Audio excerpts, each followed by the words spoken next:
자, 보도록 합시다. 자, 그래서 이번 주부터는 이제 우리 내신 대비 들어가는 겁니다. 그렇죠? 자, 여러분들 뭡니까? 선생님이 나눠준 프린트에 있는 지문. 그래서 첫 번째 지문이 바로 2023학년도죠. 2022년에 출시된 수능 특강에 실려있는 작품 바로 입중 차분법에 대한 내용입니다. 알겠습니까? 자, 그래서 하나하나 내신이니까 선생님이 자세히 내용을 정리해 줄 거니까 보면서 잘 필기를 하도록 합시다. 알겠죠? 양쪽을 딱 펴놓고. 자, 그러면 처음부터 보도록 합시다. 자, 이민은 자기 나라를 떠나 다른 나라로 이주하는 것을 말한다. 그렇죠? 자, 여기서 지금 이민이라고 하는 낱말의 의미를 이렇게 정의를 하고 있죠. 그렇죠? 그래서 자신의 나라를 떠나서 다른 나라로 이주하는 거, 이게 이민이라는 거죠.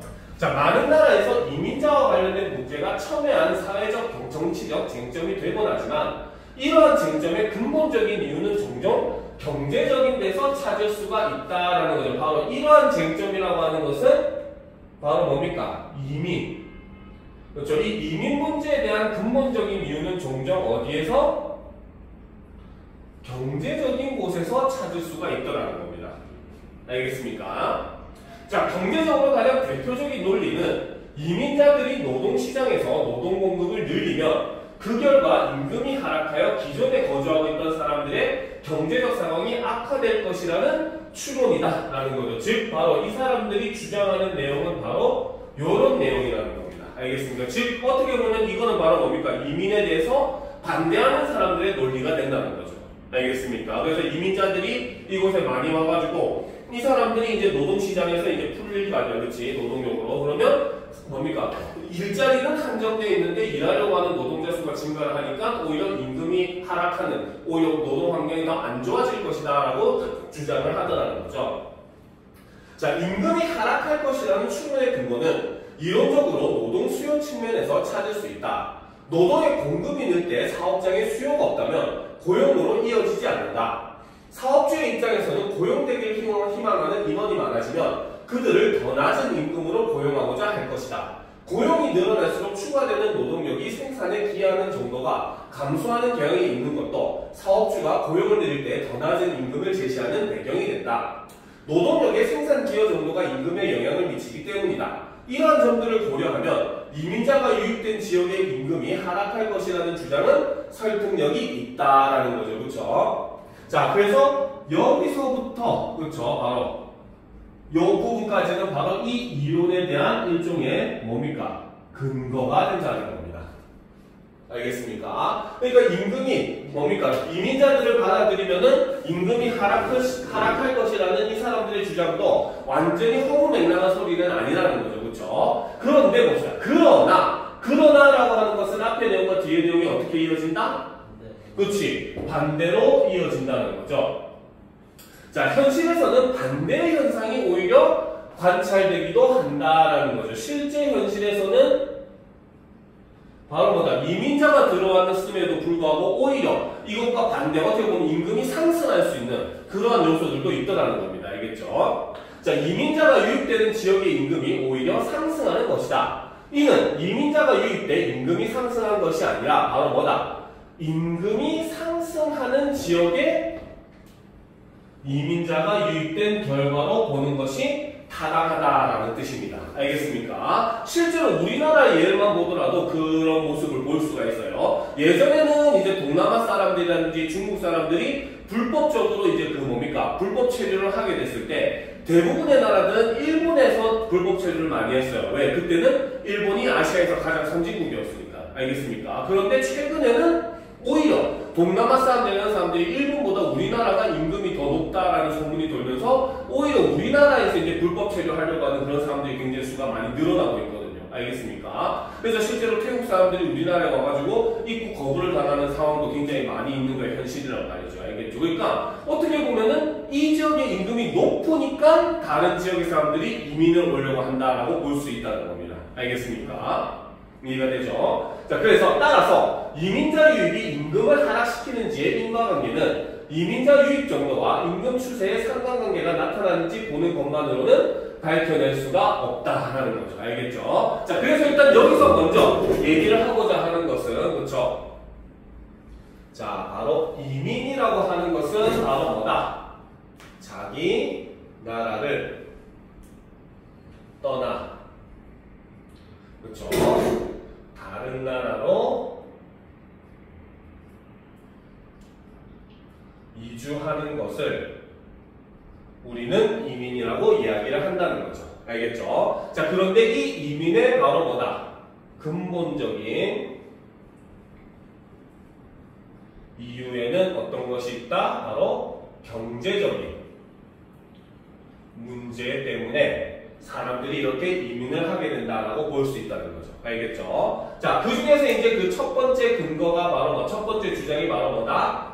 이민에 반대하는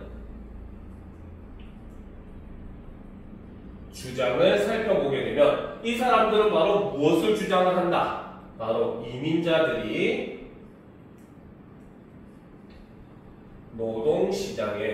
노동시장에서 노동 공급을 그렇죠?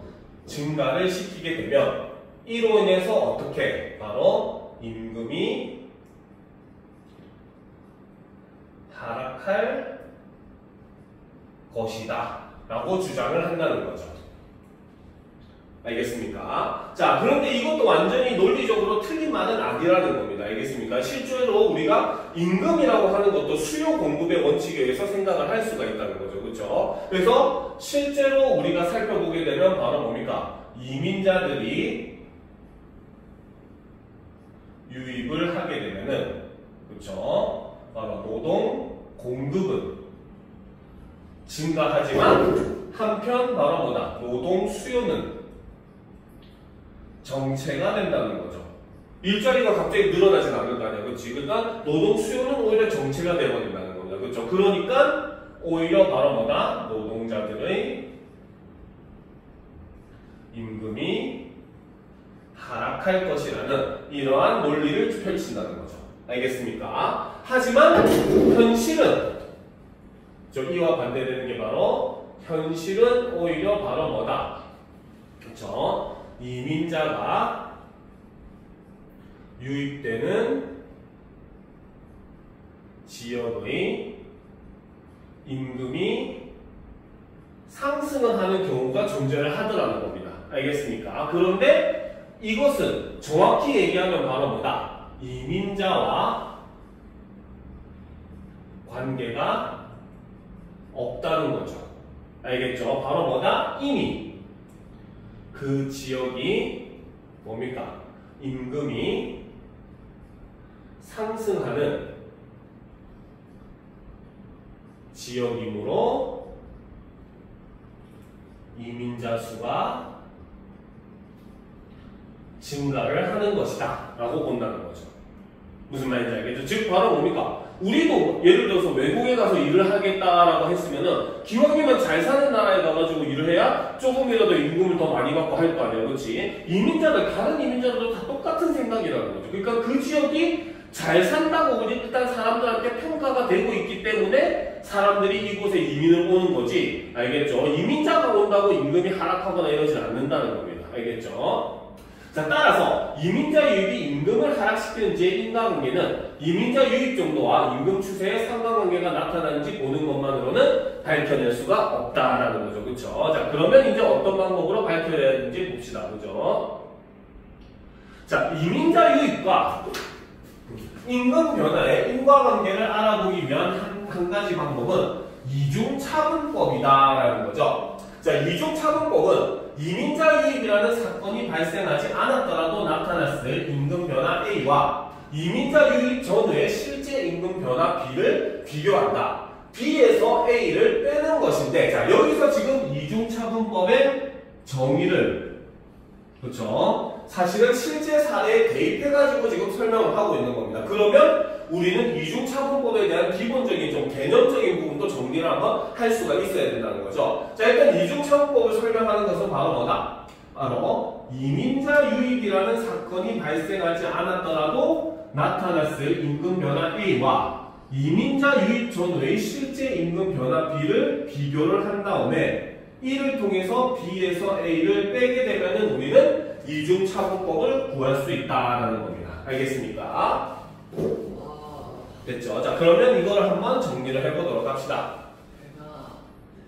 왜? 자, 쓸데없는 소리 말고, 자, 이중차분법에 대해서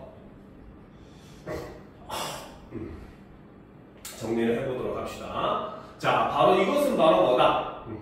자, 어떤 사건 발생 전후의 실제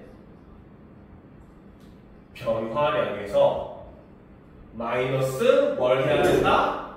어떤 사건이 발생하지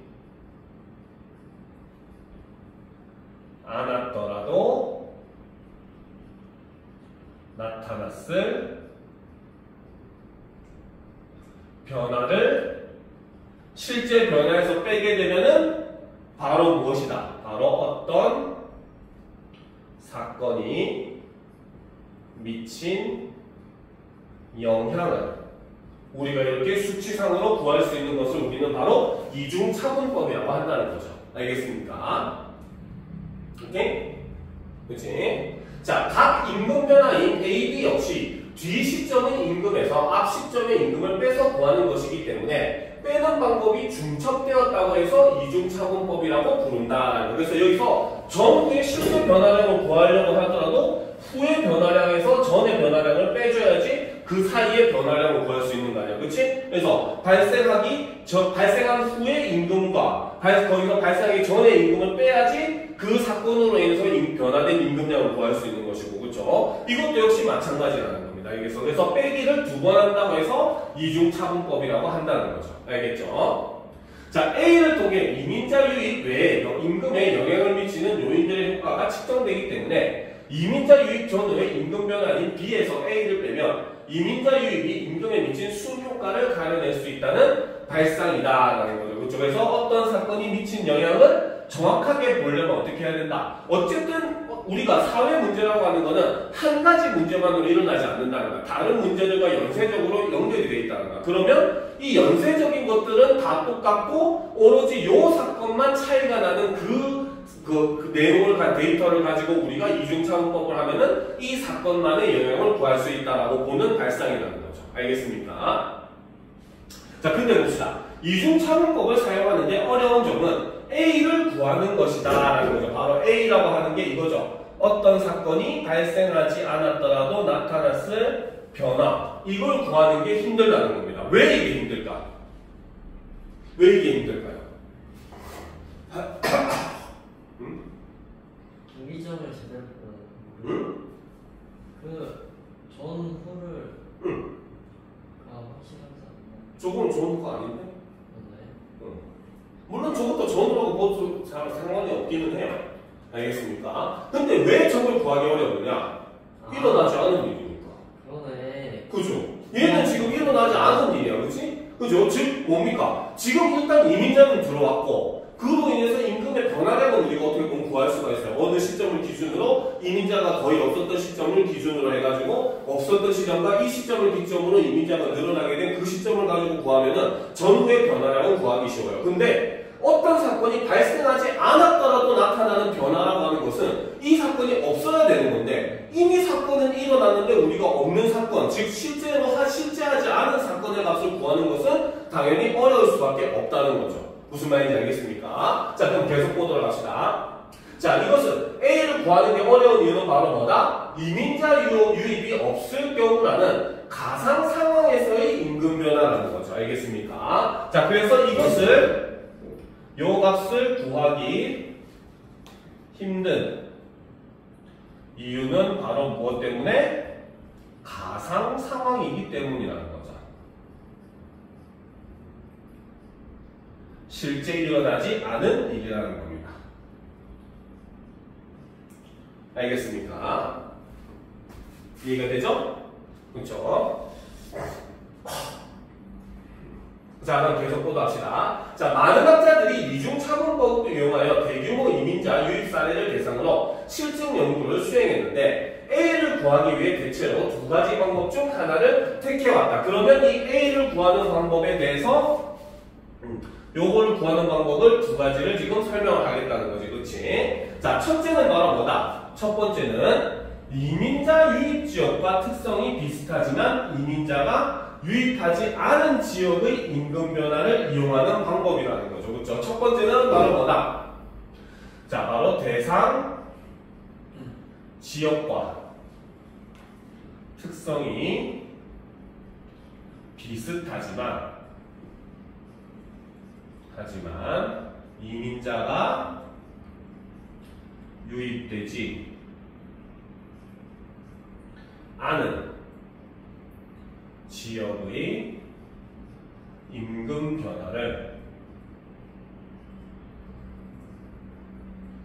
이용해서 요 값을 구할 수 있다는 거죠. 그렇죠? 예를 들어서 만약에 우리나라에 뭡니까? 서울 지역에 인구가 이민자가 많이 와가지고 임금의 변화가 됐다. 그러면은 서울과 가장 유사한 다른 도시, 그렇죠? 혹은 뭐 우리나라로 친다면은 서울과 가장 유사한 정도로 비슷한 도시가 거의 없긴 하죠. 그렇죠? 사실상 이거 구하는 것도 사실 쉬운 건 아니긴 합니다. 알겠습니까? 알겠죠? 그래서 뭐 굳이 따진다면 뭐 부산 정도 제2의 도시, 그치? 혹은 뭐 인천이나 이런 지역 정도, 그치? 이런 도시를 가지고 기점으로 우리가 비교를 해볼 수가 있다는 거죠. 그쵸? 자, 그리고 둘째는 바로 무엇이다? 바로 이민자 유입 지역에서 유입 전후 기간에 상응하는 가까운 과거의 기간 전후 임금 변화를 이용하는 방법이 있다는 거죠. 즉, 같은 지역인 거야. 근데 시기가 다르다는 거지. 알겠습니까? 그래서 두 번째는 바로 뭐다? 대상 지역에서, 그쵸? 자, 사건 발생 전후 기간에 상응하는 가까운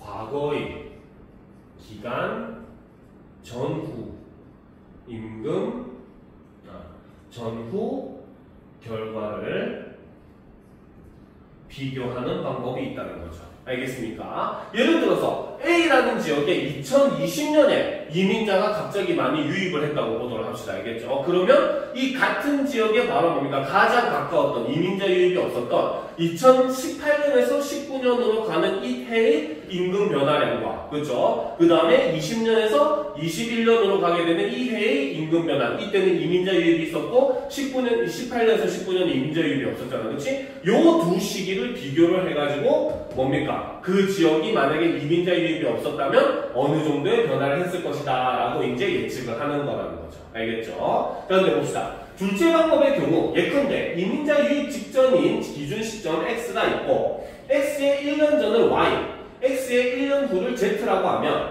A는 Y에서 Z로의 임금 변화로 측정하고 B는 X에서 Z로의 임금 변화를 계산하는 것이다. 방금 얘기했던 그런 방식이라는 거죠. 알겠습니다. 그래서 2020년이 만약에 이민자가 유입된 해라면은 2019년에서 2020년까지의 임금 변화는 이민자 유입으로 인한 변화가 될 것이고, 그렇죠? 바로 그 직전인 2018년부터 19년까지의 임금 변화는 바로 뭡니까? 이민자 유입과 관계없는 임금 변화이기 때문에 같은 지역 안에서의 그런 그 기간만 달리해서 임금 변화를 차이를 이제 구하는 방법을 사용할 수 있다는 거죠. 알겠습니까?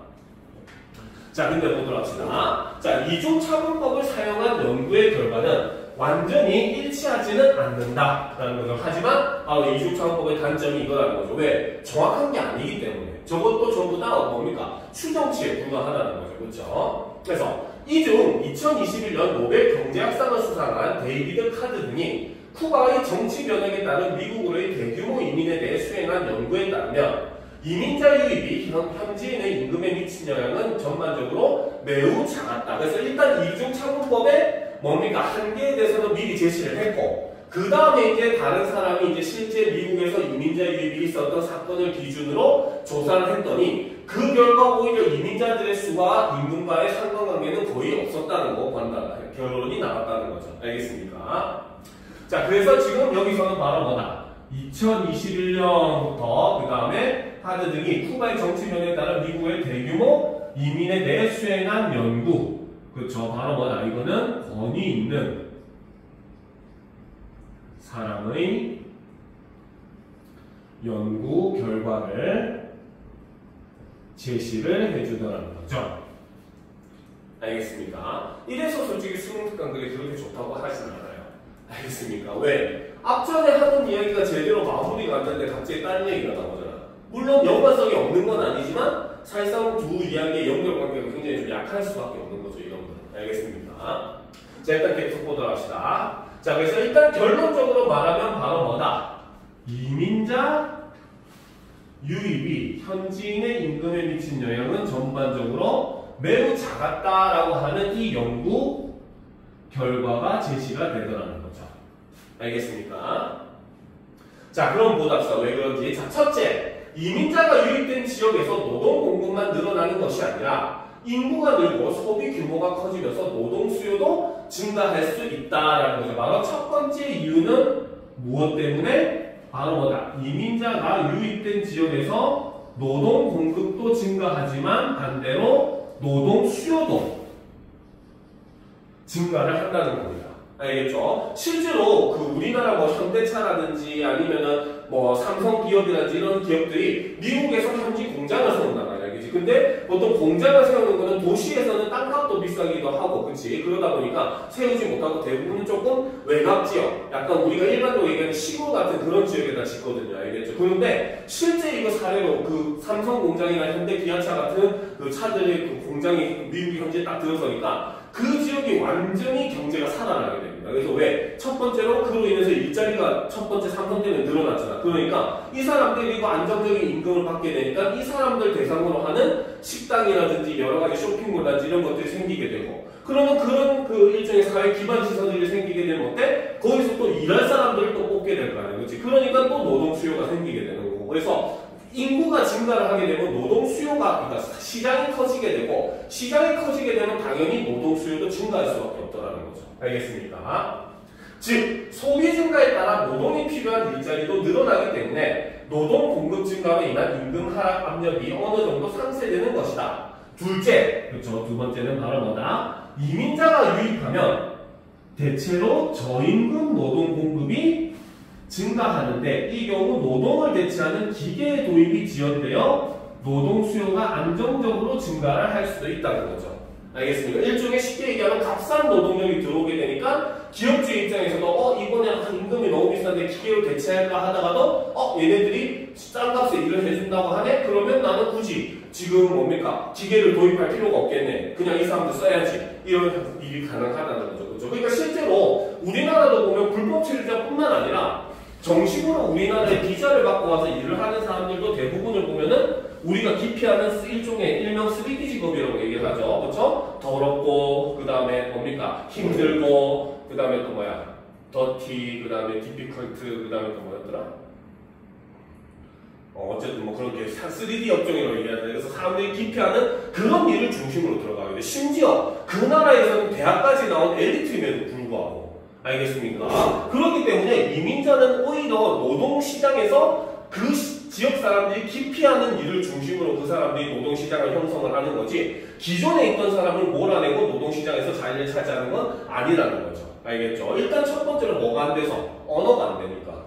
그 나라 사람들과 일을 해야 되는데 그 나라 사람들과 의사소통이 안 되면 힘들잖아. 그렇지? 그러니까 뭡니까? 조금 안 좋은 직종에만 들어갈 수밖에 없다는 겁니다. 알겠죠? 자, 그래서 임금이 상대적으로 높은 지역에서 기계화가 더 일찍, 더 빨리 진행되는 것은 역사적으로도 종종 발견되는 현상이다. 그래서 우리나라도 요즘 어때? 임금이 자꾸 올라가니까 키오스크를 도입하는 기업 가게들이 많이 늘어나고 있잖아. 왜? 한 명이라도 일수를 줄여서 그로 인한 그 일종의 그 뭡니까? 노동비, 그렇죠? 바로 그 사람들에 의해서 이 인건비를 줄이기 위해서 그런 일을 하는 겁니다. 알겠습니까? 자, 그 다음 셋째. 이것 바로 의사소통이 원활하지 않은 이민자 노동 공급이 증가하면 일부 현지인들은 이들을 관리하는 직책으로 승진하여 저임금 노동에서 벗어나는 등 업무 방식이 재조직이 되더라는 거죠. 오히려 현지인이 더 뭡니까? 그 자신의 직위가 올라가게 되는, 그렇죠? 일종의 승진을 하게 되는 기회가 생기게 되고 승진을 하면 당연히 임금도 어떻게 돼? 더 올라가겠지. 그치? 그래서 그런 현상도 생기는 거예요. 그래서 현지인의 평균적 임금 수준은 오히려 향상될 수 있다는 거죠. 즉 이민자와 현지인 간이 노동 공급에서 대체 관계가 아니라 보완 관계가 될 수 있다는 것이다 라는 겁니다. 알겠죠? 그래서 여기서는 바로 뭐다? 실제 연구 결과를 제시를 하고 있죠. 그렇죠? 바로 무엇이다? 바로 쿠바 정치 변혁에 따른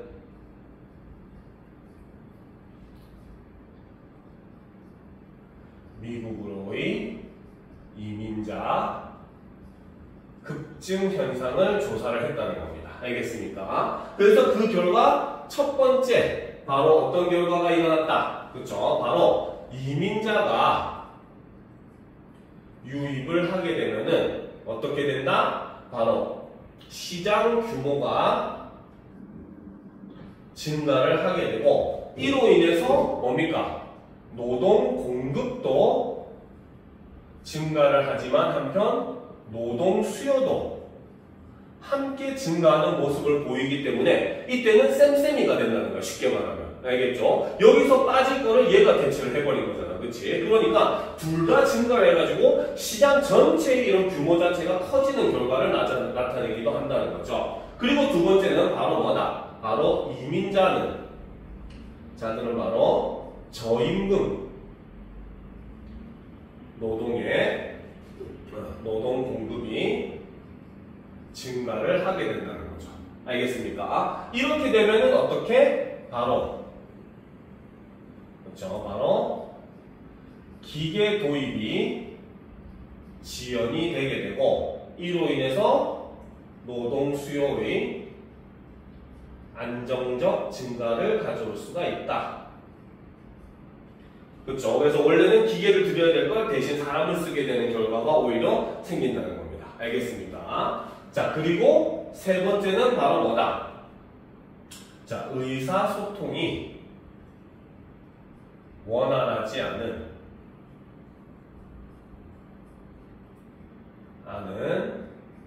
이민자가 증가를 하게 되면 이 결과로 바로 뭐다?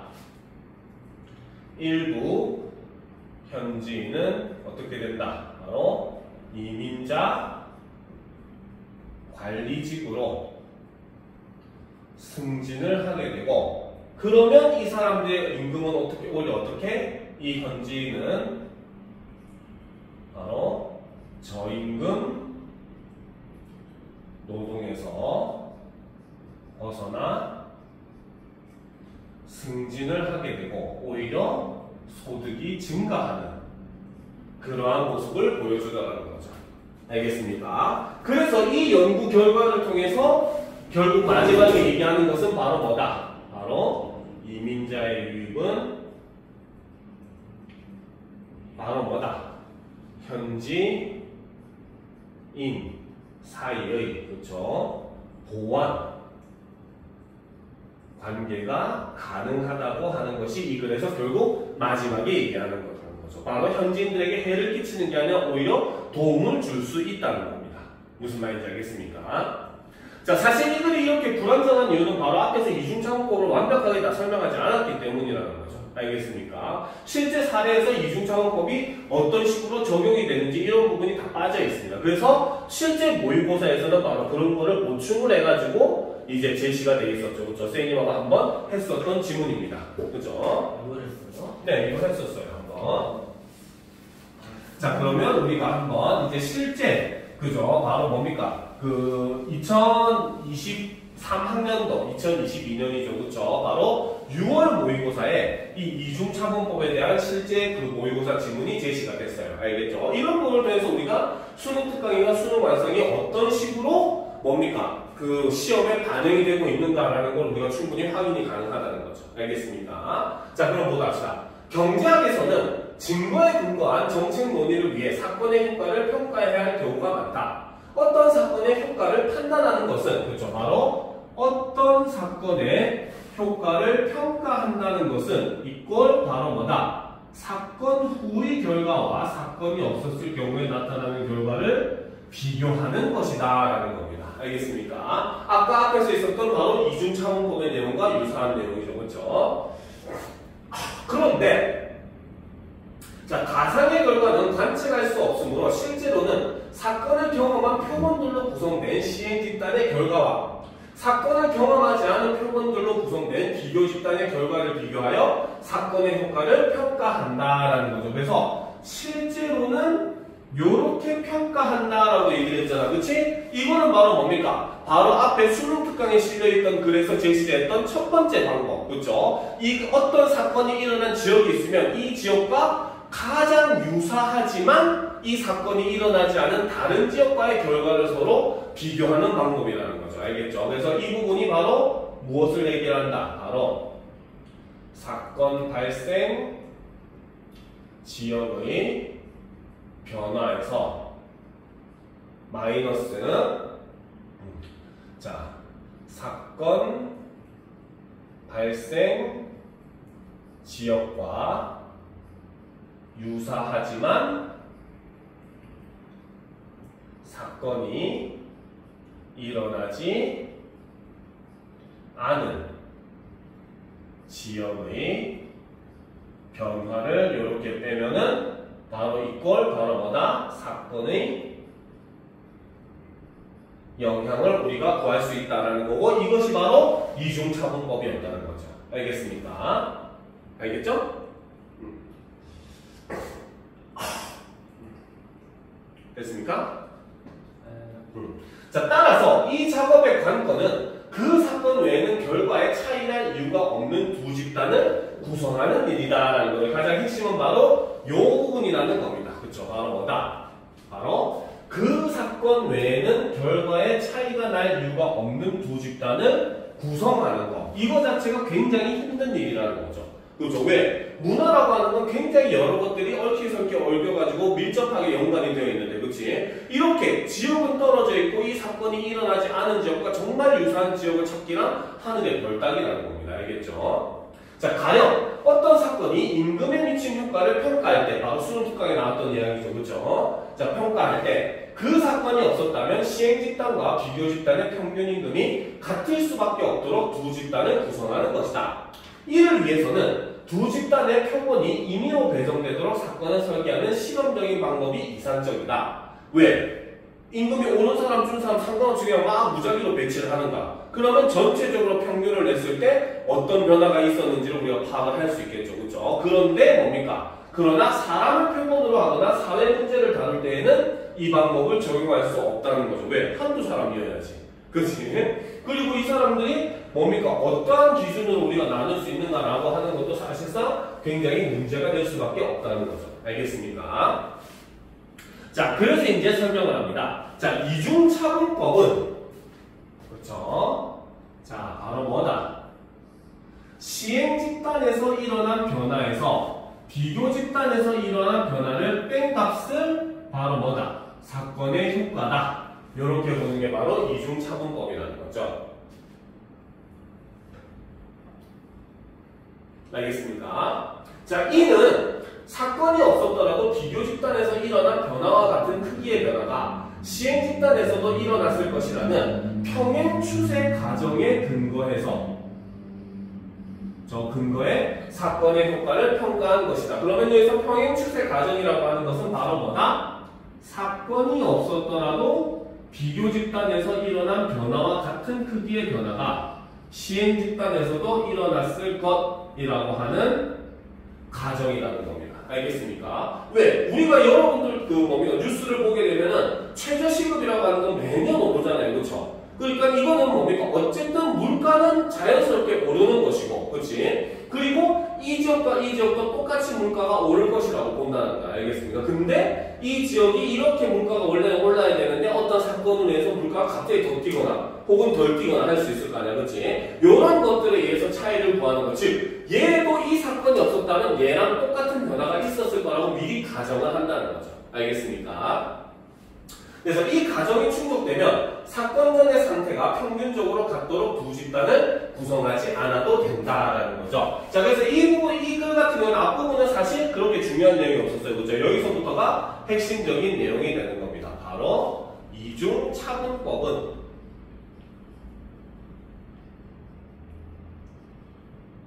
바로 무엇이다? 시행 집단에서 일어난 변화 마이너스 뭐다? 여기가 마이너스 비교 집단에서 일어난 변화를 빼게 되면은 그 결과가 이꼴 바로 뭐다? 저 사건의 효과다. 이렇게 본다는 겁니다. 알겠습니까? 자, 그런데 이렇게 빼서 구하는 데는 이유가 있다는 거죠. 그렇죠? 바로 전제는 바로 무엇이다? 평행 추세 가정이라고 하는 것이고, 이것은 바로 무엇을 뜻한다? 바로 사건이 없었더라도 비교 집단의 변화와 같은, 그렇죠? 변화가 시행 집단에서 일어났을 것으로 추정을 한다는 거죠. 알겠습니까? 알겠죠? 자, 그래서 앞에 있었던 이민자 사건을 예를 들어서 우리가 설명을 한다면 알겠죠? 어떤 지역에 이민자가 유입되고 나서 그 뭡니까? 그 근로자 최소임금, 그죠? 최저임금이 원래는 100원이 오르지 않고 갑자기 150원이 올랐어. 알겠지? 근데 이것과 가장 유사한 또 다른 지역에는 이민자가 유입되지 않았던가. 그럼 이 지역에서는 임금이 100원이 올랐어. 최저시급이. 알겠습니까? 그러면 바로 뭡니까? 이 지역에서는 이민자가 유입되고 최저시급이 150원이 올랐는데, 이 지역에서는 거의 유사한 환경을 취하고 있고 유사한 문화를 가지고 있고 다 유사한데 이민자가 유입되지 않은 데에서 100원이 올랐다는 거야. 그러면 이민자 유입으로 인한 효과는 바로 뭐다? 임금의 50원 상승이 바로 이민자 유입의 효과다라고 볼 수 있다는 거죠. 무슨 말인지 알겠습니까? 알겠죠?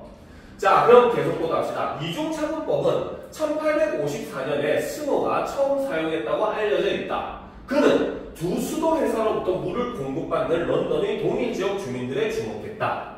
같은 수원을 사용하던 두 회사 중 한 회사만 수원을 바꿨는데 주민들은 자신의 수원을 몰랐다. 그렇죠? 스노는 수원이 바뀐 주민들과 바뀌지 않은 주민들의 수원 교체 전후 콜레라로 인한 사망률의 변화들을 비교함으로써 콜레라가 공기가 아닌 물을 통해 전염된다는 결론을 내렸다라는 거죠. 무슨 말인지 알겠습니까?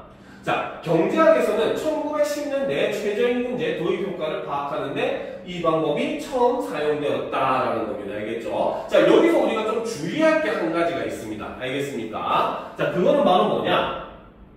그렇죠?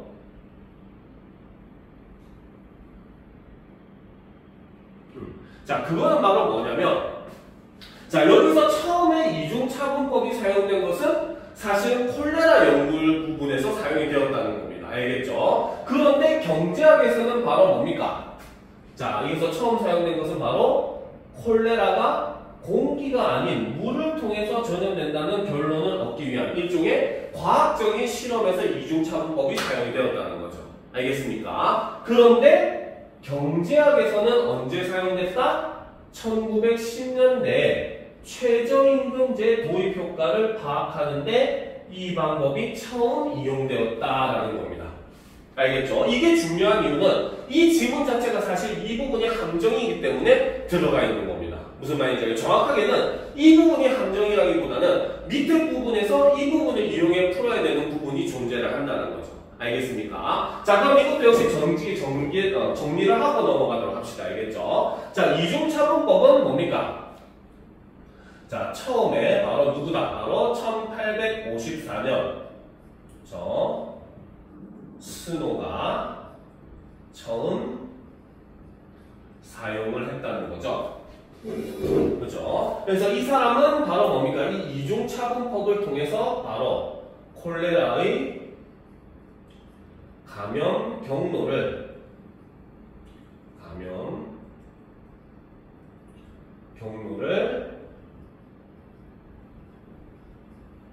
밝히는데 이중차분법을 사용을 했다는 겁니다. 알겠습니까? 자, 이 이중차분법이 근데 언제? 경제학에서는 바로 언제 처음에 사용되었다? 바로 1910년대 최저임금제 도입 효과 파악에 처음 이용이 되었다는 거죠. 무슨 말인지 알겠습니까? 이해가 되죠? 그렇죠? 자, 일단은 여기까지 파악을 하고 뒷부분을 봐야 돼요. 알겠죠? 뒷부분에 함정이 있는 거니까. 알겠습니까? 자, 그러면 이제 뒷부분의 내용을 한번 살펴보도록 합시다. 자, 평행 추세 가정이 충족되지 않는 경우에 이중차분법을 적용하면 사건의 효과를 잘못 평가하게 된다. 예컨대 어떤 노동자 교육 프로그램의 고용 증가 효과를 평가할 때 일자리가 급격히 줄어드는 산업에 종사하는 노동자의 비중이 비교 집단에 비해 시행 집단에서 더 큰 경우에는 평행 추세 가정이 충족되지 않을 것이다. 즉 평행 추세 가정이 충족되려면은 두 비교 대상의 조건이 똑같아야 된다는 겁니다. 단지 차이는 바로 뭐다? 이 사건이 존재하느냐 안 하느냐만 차이가 나야 된다는 거죠. 알겠습니까? 그래서 방금 이 말의 내용은 바로 뭐냐면 예를 들어서 우리나라의 지금 강원도 정선 지역에 그치? 정선 지역에는 원래 예전에 탄광 지역이었다는 말이죠. 그렇죠? 그런데 사실 우리가 점점 사회가 발전하면서 요즘은 연탄을 씁니까 안 씁니까? 안 써요. 그렇죠? 연탄을 지금 쓰는 데로는 뭐 화력 발전이나 아니면은 여러 가지 공장의 기계를 돌리는데 외에는 거의 사용하지 않아요. 요즘 공장의 기계도 대부분은 또 전기로 돌리기 때문에 거의 석탄이 잘 사용이 되지 않는다는 거죠. 그렇죠? 그러니까 이 지역은 사람들이 점점 일자리를 잃게 되는 비율이 어떻게 되겠어? 굉장히 급격하게 증가를 하게 되겠죠. 알겠습니까? 그런데 이 지역에서 노동자 교육 프로그램을 실시를 했어. 그래가지고 이 지역이 원래는 실업률이 80%였는데 이제는 한 50%로 이제 줄어들었단 말이야. 그치? 그래도 어쨌든 실시자가 50%라는 소리잖아. 그치? 근데 다른 B라는 점 갑자기 부산을 비교를 해버리는 거야. 알겠죠? 부산은 딱히 이런 걸로 인해서 일자리가 줄어든다든지 이런 문제가 없는 상황이잖아. 그치? 그러면 부산은 그냥 평균적으로 실업률이 한 10% 정도밖에 안 됐어. 알겠습니까? 그러면 여기서 교육 프로그램을 실시했음에도 불구하고 실업률이 50%인데 여기는 교육 프로그램을 실시하지 않은데 실업률이 10%야. 그럼 이 교육 프로그램 이런 결과만 놓고 보면 교육 프로그램 필요 있어? 필요 없어?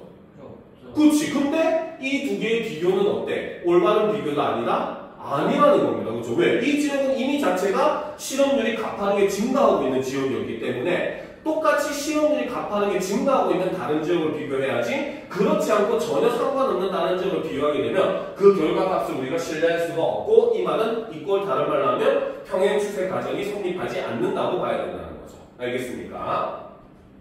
자, 계속 보답시다. 그래서 그렇다고 해서 집단 간 표본의 통계적 유사성을 높이려고 사건 이전 시의 시행 집단을 비교 집단으로 설정하는 것이 평행 추세 과정의 충족을 보장하는 것은 아니다. 자, 이게 바로 뭡니까? 우리가 아까 첫 번째 수능 특강 지문에 있었던 두 번째 방법이라는 거. 알겠습니까? 예를 들어서 아까 설명했듯이 2020년에 이민자가 갑자기 늘어났어. 그러면 2019년에서 2020년에도 넘어가는 임금 변화와 그렇죠? 그 다음에 바로 이 직전인 2018년에서 2019년 이때는 이민자 유입이라는 사건이 없었기 때문에 2018년에서 2019년으로 지나가는 해의 임금 변화량을 서로 차이를 비교하는 것이 옳으냐라고 했을 때 여기서는 그것만으로는 충족된다고 보기 어렵다고 얘기했다는 거죠. 알겠습니까? 왜 그런지 봅시다. 바로 예컨대 자, 고용처럼 경기 변동에 민감한 변화라면 집단 간 표본의 통계적 유상성보다 변화 발생의 동시성이 이 과정의 충족에서 더 중요할 수 있기 때문이다라는 거죠. 그렇죠? 즉 바로 뭐냐? 이 말의 뜻은 바로 뭐냐? 경제라고 하는 건 시시각각 변하는 거야. 2018년에서 2019년의 경기 변화량하고 2019년에서 2020년의 경기 변화량이 같다고 볼 수가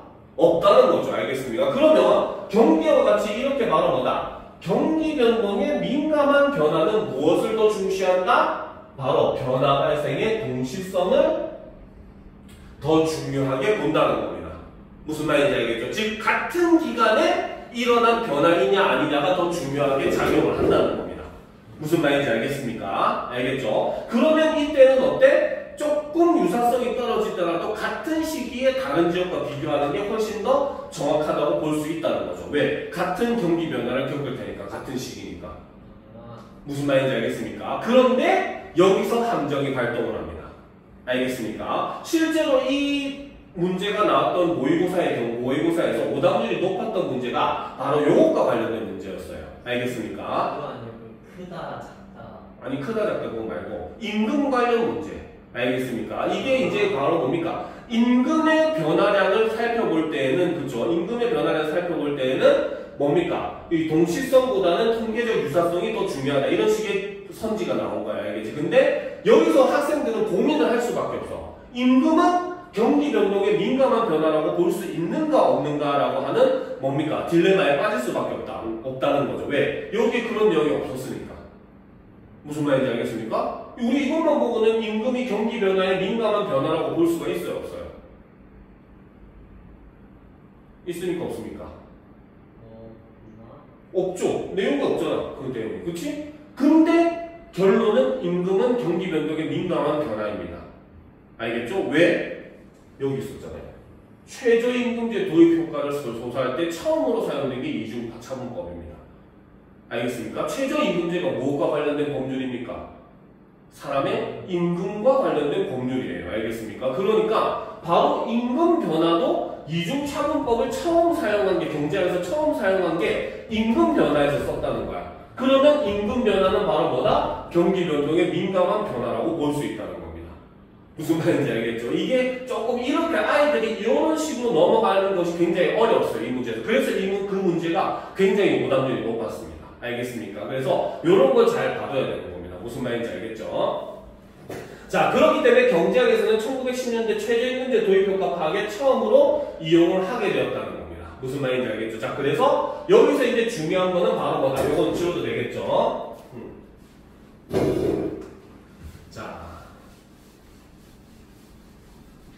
자, 그래서 자, 평행 추세 가정의 경우는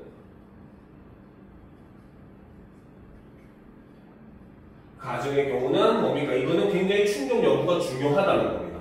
무슨 말인지 알겠죠? 그래서 이 경우는 바로 뭐다? 가정은 충족되지 못하면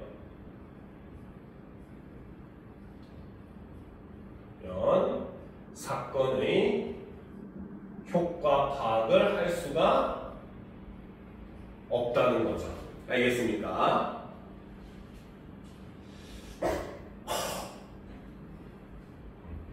됐습니까? 그쵸? 자, 그래서 이제 첫 번째, 평행 추세 과정이 충족되지 않는 첫 번째가 바로 뭐다? 그쵸? 바로 뭡니까? 바로 시행 집단과 비교 집단의 통계적 유사성이 높아야 한다는 거죠. 두 개가 유사한 환경이어야 된다는 겁니다. 알겠습니까? 자, 그런데 두 번째가 바로 뭐라고 했습니까? 바로 경기 변동에 민감한 변화인 경우 바로 뭐다? 바로 표본의 통계적 유사성보다 바로 뭐다? 변화 발생의 동시성이 더 중요하다. 라고 이야기를 한다는 거죠. 그렇죠? 왜? 경기라고 하는 거는 매년 다르게 성장하니까 어떤 때는 갑자기 막 경기가 5%, 10% 증가할 수도 있는 반면에 또 어떤 때는 경기 침체가 일어나가지고 뭐 1%도 성장하지 못하는 그런 경우도 있을 수 있잖아요. 그렇죠? 그렇기 때문에 경기 변동과 같은 이런 경기 변동에 민감한 변화의 경우는 표본이 유사하다는 것을 높이기 위해서 같은 지역의 다른 시기의 표본을 보면 안 된다는 겁니다. 알겠죠? 왜? 경기 변동은 그 동시에 일어나는 걸 보는 게 더 중요하기 때문에 같은 경기 변화가 일어나는 시점을 기준으로 삼는 게 더 중요하기 때문이라는 거죠. 그렇죠? 근데 아까 얘기했듯이 여기서 함정은 바로 이거죠. 경기 변동에 민감한 변화에는 어떤 것들이 있다? 바로 고용, 임금 등과 같은 문제가 있다는 거예요. 그렇죠? 특히나 이 임금의 경우는 바로 무엇 때문에? 처음 경제학에서 이중차분법을 사용한 사례가 바로 최저 임금제 도입, 즉 임금 관련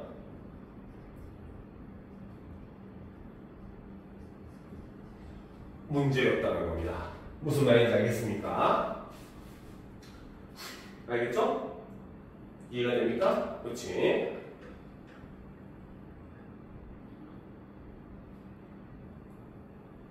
됐습니까? 자, 그럼 보다 합시다. 여러 비교 집단을 구성하여 각각의 이중차분법을 적용한 평가 결과가 같음을 확인하면 평행 추세 과정이 충족된다는 신뢰를 줄 수 있다. 또한 시행 집단과 여러 특성에서 표본의 통계적 유사성이 높은 비교 집단을 구성하면 평행 추세 과정이 위협받을 가능성을 줄일 수 있다. 이러한 방법들을 통해 이중차분법을 적용한 평가에 대한 신뢰도를 높일 수 있다라는 거죠. 그래서 여기서 마지막에 제시한 것은 바로 무엇이다? 그렇죠. 바로 평행 추세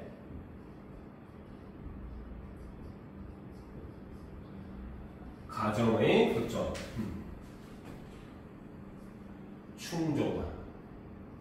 충족 조건에 대해서 마지막에 제시를 함으로써 이를 통해서 뭡니까? 이중 차분법에 대한 신뢰도를 높일 수가 있다. 이렇게 얘기를 하면서 글을 마무리를 하고 있다는 거죠. 알겠습니까? 자, 그래서 이렇게 이중차분법이 실제 연구에서 어떤 방식으로 사용이 되고 있었는지 이런 것들을 함께 제시한 글이 바로 이 2022년 고3 6월 모의고사에서 제시됐던 독서 지문입니다. 무슨 말인지 알겠죠? 그래서 결국 수능 특강의 이중차분법이 실제 모의고사에서 어떤 방식으로 소재 연계가 되고 있는가 이런 것들 우리가 함께 볼 수 있는 지문이었다는 거죠. 알겠습니까? 자, 일단 이번 시간 여기까지 하고 15분 정도 쉬었다가 이어서 하도록 합시다. 알겠죠? 20분. 말도 안 되는 소리 하고 있네.